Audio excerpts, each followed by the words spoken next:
जी sir, sir मेरी testimony ये है कि मेरा बेटा इन्फॉर्मेशन। था, उसको निमोनिया हो गया था बहुत सीवियर। तो मैं सिविल हॉस्पिटल लेके चली गई थी, लेकिन वहाँ से भी उनको बेड का इशू हो रहा था। उन्होंने कहा कि बच्चा बहुत सीवियर कंडीशन में है, आप किसी और अस्पताल ले जाएं, हमारे पास बेड नहीं है, हम नहीं एडमिट कर सकते बच्चे को। और रात का 3 बज रहा था, तो मैंने गवर्नमेंट हॉस्पिटल सब जगह जिना वगैरह ट्राई किया, लेकिन कहीं पे भी बच्चे को बेड नहीं मिला। मेरा बेटा 4 महीने का था।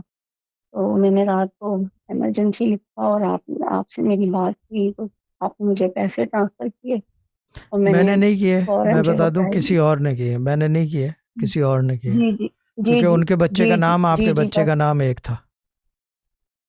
अच्छा हाँ, जी। और मैं ये भी उनका भी बता दूं बहुत कि उसी शुक्रिया वक्त सर। उसने कुरान ख़त्म किया था। तो इससे बेहतर डीड कोई नहीं हो सकती।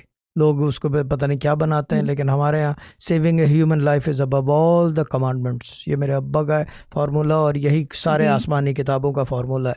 ठीक है ना जी, बोले। जी शाह साहब, बस उनका भी बहुत बहुत शुक्रिया, अल्लाह उनको भी बहुत अजर दे। मैंने फौरन अपने बच्चे को हॉस्पिटल में एडमिट करवाया, तो आईसीयू में रहा। अगले दिन फिर मैं ऑक्सीजन पे शिफ्ट। 4 दिन बाद बच्चे को लेके मैं घर पर आई, तो अब बेहतर है, थोड़ी सी कंजक्शन है, लेकिन वो भी इंशाल्लाह ठीक हो ठीक हो जाएगी। जाएगा। बहुत ड्रामा बहुत क्वीन ज़्यादा इनको अल्लाह। सर्विसेज पे डाल जी दो, जी एवरी सेकंड डे अपडेट है। जी डन। ठीक है, डन। Done done. हाँ, ये काम आपकी डन। जिम्मेदारी नहीं है, ये अब हमारा मसला है। ठीक है ना, परेशान मत हो। जी डन।